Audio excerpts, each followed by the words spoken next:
भारत का प्राचीनतम खेल तीरंदाजी आज सरकार की दोषपूर्ण खेल नीतियों के दुर्भाग्यपूर्ण शिकंजे में जकड़कर पूरी तरह उपेक्षित है।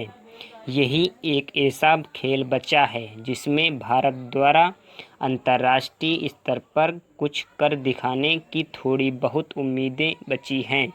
सरकार और खेल संघों की इस उपेक्षापूर्ण नीति के चलते अंतर्राष्ट्रीय स्तर पर तो भारत की किसी भी खेल में कोई अच्छी साख नहीं रह गई है। यदि यही स्थिति रही तो धीरे धीरे लगभग हर खेल पतन की गर्त में समा जाएगा। इन्हीं उपेक्षाओं और खेलों में कुंठित राजनीति के समावेश ने तो भारत को विश्व स्तर पर कहीं का नहीं छोड़ा है। लगभग प्रत्येक खेल में विश्व स्तर पर हम कहीं नहीं टिक पाते हैं। भारत में सर्वाधिक बढ़ावा यदि किसी खेल को दिया जाता है तो वह है क्रिकेट, परंतु क्रिकेट संघों की गंदी आंतरिक राजनीति ने इसका भी बेड़ा गर्क कर दिया है। इसी तरह किसी जमाने में विश्व की सर्वश्रेष्ठ समझी जाने वाली भारतीय हॉकी भी आज पतन के उस कगार पर है जहां से उसकी वापसी लगभग असंभव ही दिखाई पड़ती है। इसी तरह प्राचीन भारत के महानतम धनुर्धरों श्रीराम, अर्जुन, कर्ण आदि की महान परंपरा का निर्वाह करने वाला आज एक भी तीरंदाज भारत में नहीं है। जब किसी भी प्रतियोगिता में भारतीय तीरंदाजी टीम हिस्सा लेती है तो उस समय महाभारत के महानतम योद्धा अर्जुन की याद अवश्य सताती है। काश यदि अर्जुन जैसा कोई होता तो तीरंदाजी में भारत का कोई सानी नहीं होता। हाल ही में नई दिल्ली में संपन्न हुई 4 देशों की तीरंदाजी प्रतियोगिता में भारत ने टीम चैंपियनशिप तो अवश्य जीती, परंतु व्यक्तिगत मुकाबलों में चीन का तीरंदाजी में वर्चस्व रहा।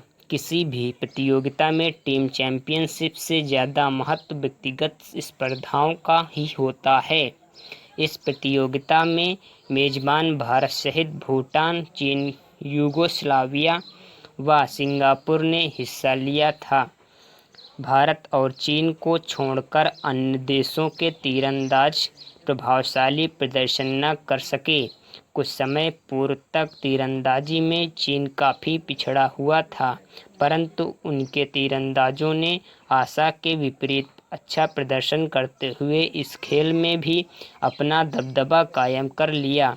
भारत ने गत वर्ष एशिया कप, विश्व कप और ओलंपिक में दक्षिण कोरिया के तीरंदाजों को पछाड़कर एक सनसनी फैलाई थी और एशिया कप प्रतियोगिता में टीम चैंपियनशिप पर कब्जा करके चीन की चुनौतियों को तोड़ते हुए अपना दबदबा कायम किया था।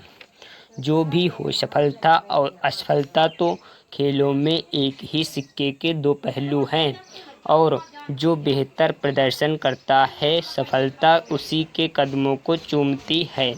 इस दौरान भारत ने कई अंतर्राष्ट्रीय प्रतियोगिताओं में हिस्सा लिया, फिर भी आज तीरंदाजी अन्य खेलों की तुलना में काफ़ी उपेक्षित है। स्थिति तो यह है कि यही एकमात्र खेल बचा है जिसमें भारत के तीरंदाजों से उम्मीदें की जा सकती हैं। इसके बावजूद इस खेल के प्रति उपेक्षापूर्ण रवैये का कारण तो पूरी तरह समझ के परे है। सरकार को भारत के इस प्राचीनतम खेल को हर संभव बढ़ावा देकर खिलाड़ियों को आधुनिक उपकरणों सहित हर संभव सुविधाओं प्रदान की जानी चाहिए ताकि कम से कम इसी खेल में पदक जीतने की उम्मीदें जीवित रहें।